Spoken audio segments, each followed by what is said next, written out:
He's not good enough to play It's right a back. slow burner. Slow burner. At the end of the season, I'll come out with a paragraph. You see? Which might be a disaster, but there we go. We might give it a go. Right. Let's get the show on the road. The show. Firstly, can we just word about the FA Cup? You've drawn Oxford. You'll remember your last trip there. Not the greatest of afternoons, but a good draw. We'll see after the game. It's always the case. And nothing is played before, so it will be a tough challenge once again. So let's play it with humility, with the best version of Sunderland. Otherwise, nothing will happen. Injuries, we hear Masuaku and Traore both injured. Traore is probably the bigger one for you in the sense that he had been playing, he was a regular. Does his injury have any bearing now on what you may do in the transfer market? I don't think it's connected. We are expecting probably 3-4 week time frame, so we won't rush the process because it's better to give him the strong rehabilitation program, and it will be back soon. So it's not really well connected, and we have other options because we worked without him for almost 4 weeks, and it was possible. We're halfway through January. I know you've said you may get players in, you may not. Is there anything imminent, anything likely to happen? At the minute, no. So I won't comment on individuals, but it's still the same topic. Outgoing players are possible, and the conversation is still open for them and for us because it's still connected. And if we can strengthen the group with 1, 2, or 3 profiles, depending on the outgoing players, we'll try. But this market is tough and predictable. We are working hard behind the scenes, fully aligned, with composure, and we'll try our best. And in terms of players out, I know we haven't mentioned him for a little while, but Jan Verweyde, is he any signs of moving him on? We'll see by the end of the market. Is there movement of those players? Abdul Bar was another. Are you confident that you may actually get to shift those players this month? It's tough to say because we don't control everything. It's always connected with another club, other situations, so we'll see. And can I ask about Dan Neil as well? We've asked a few times over the last few weeks about his future, but I think it's becoming sort of increasingly thought that his career, he needs to move on, and I think at Everton it was felt that he perhaps at the end of the game looked as though it may have been his last appearance in the squad because of his situation. Is it likely he's going to go? Same statement, I think. He's still connected with the club. He's in a specific part of his career. I think it's true, but at the same time, you have to make a choice, and it's not only your choice because it's connected with another project. At the minute, he's still in Sunderland. I mean, as a coach, would you recommend that he plays football? Is that something you would see in a young player?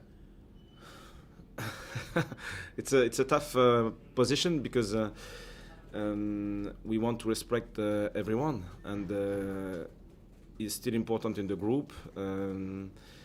His motivation now is connected with the current situation, but the future as well, and you don't know exactly what you can expect from the market, so it's tough to say. This week, no game midweek. It must have been quite refreshing, isn't it, not to be chasing up and down the country, and the schedule you had last week with it, just unfortunately you had 3 away games and a lot of travel. Yeah, it was a busy period without 6 or 7 players, so I think the lads did really well because it was expected to be really hard, and we showed a good level of composure. We struggled at Brentford, it's fair to say that, and I think the lads reacted really well in the FA Cup. with I think a fully deserved qualification. So now it's time to move again, and with another tough challenge at home against Palace. And Palace in the headlines for all the wrong reasons last weekend, which I suppose from your point of view is not great, because they'll look for a response. There will be a response from them. Absolutely. When you have a bad period, you always want to react. So it shows once again how tough and demanding is this league. So they struggle in the FA Cup, but they are not in a good run. They have a strong group. They are well coached, good experience, and they are struggling. So it shows that it's tough to play in this league, and a reaction can happen like a snap everywhere. So we don't expect anything from them. It's really clear. Stay focused on our strength, the way we want to play, with the energy, the humility, and the collective work. They do have a lot of players out injured as well. It looks like it's going to be quite a different team to the team that you played at Selhurst Park earlier in the season. Yeah, probably a bit, but they are still really strong. They have good players. So it's, I think, the normal pathway of a season. You have injuries, suspensions, players not available, but the depth of the squad is still there, and they have different options. And is everyone fine from your point of view? I mean, Broby was the one that you mentioned, obviously, at the end of the game, having the slight hamstring issue. He's okay. Yeah. Andy? Hi Régis, I just wanted to get your thoughts on Dan Ballard. It was announced this week that he's been named North East Football Writers Player of the Year. It's been a decent year for him, 2025, hasn't it? Yeah, I think so. Decent year for him and for the club. And he stepped up in the Premier League. So it's still a question mark before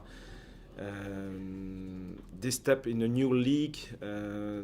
Probably the biggest in the world, so he showed that he was able to play at that level with great consistency, without injuries as well, because it's still a question as well to be consistent.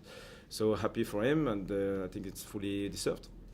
We asked you a lot during AFCON about the hardships of losing 6 players to the African Cup of Nations. Seems only fair that we ask you about the impact of getting players back as well. What has been the impact of the returning players from AFCON on the dressing room? I think they are happy to be back, and the players here were happy to have them once again in the group. Only 2 are missing now, with Shamsdin and Habib, which is good for them in one point. So now it's a question of playing and carrying this momentum and to get better. Habib obviously suspended for the final, which is a real blow for him. Have you been in touch with Shamsdin and Habib ahead of the final or not? Not really. We'll support both of them, and I'm sure we'll find a winner. I'm going to ask you, just to continue the theme on from Nick, about outgoings. Luke O'Nien, obviously there's a lot of talk about Luke's future, and he came out after the Everton game and was pretty straight down the line. I think it's fair to say, saying he wants to stay. How do you see his future? Yeah, we are aligned, fully aligned, and I think he played really well against Everton. So I was really pleased, because it shows once again that even if you don't play with the squad, you are still important in the dressing room, on the training pitch as well. And when you are training properly with the ambition to play, even you can be frustrated. I think it's normal. When the opportunity comes, you are ready, and I think it was an important player for this win away. Now, I don't know how much you're into stats, but Opta has given Sunderland a 99% chance of survival in the Premier League this year. What are your thoughts on that? I think the target remains the same for us. Opta is Opta with data. But we have our own target. We want to reach those 40 points. It's not done yet. And if we reach this target, we'll set another one straight away. But so far it's not done. And I repeat, we don't expect anything from the opponents. We want to build our season, and we still have points to win. Just finally, it's a strange one, isn't it? Because the performances of late for the most part, have been really, really good. Some excellent results against Manchester City, Liverpool as well. But it is only 1 win in 9 in the league. How important is it to get that winning momentum back quickly for Sunderland, do you think? It shows once again that this league is relentless and really demanding. So even if we showed a great consistency, we were really competitive against the best teams in this league.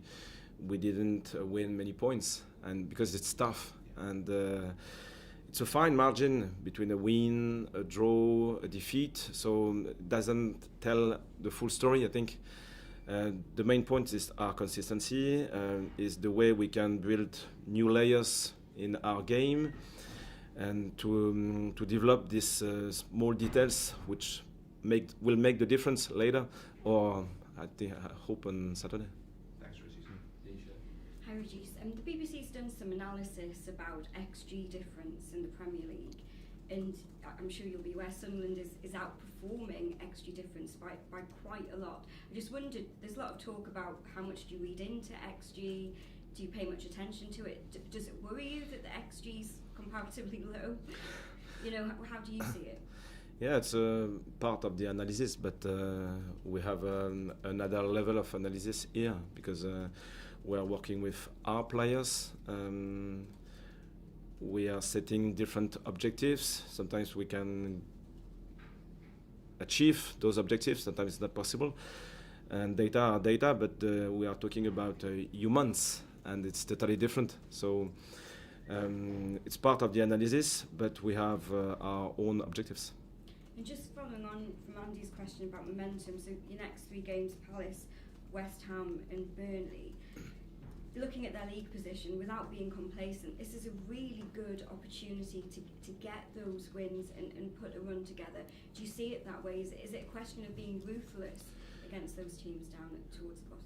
Yeah, it's important. When you can win points, you have to do it. But I don't expect an easier game against those teams. It won't happen, for sure, because this league is so demanding, I repeat.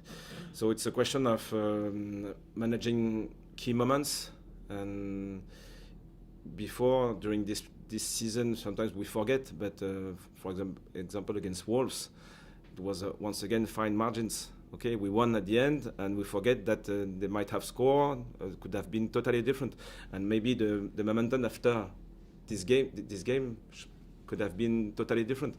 So humility is still really important, and play the game to win it, and don't expect any gifts. It's just about us, and if we play well, the opponent can be good or not. We won't have any regrets, and we will go for the next game.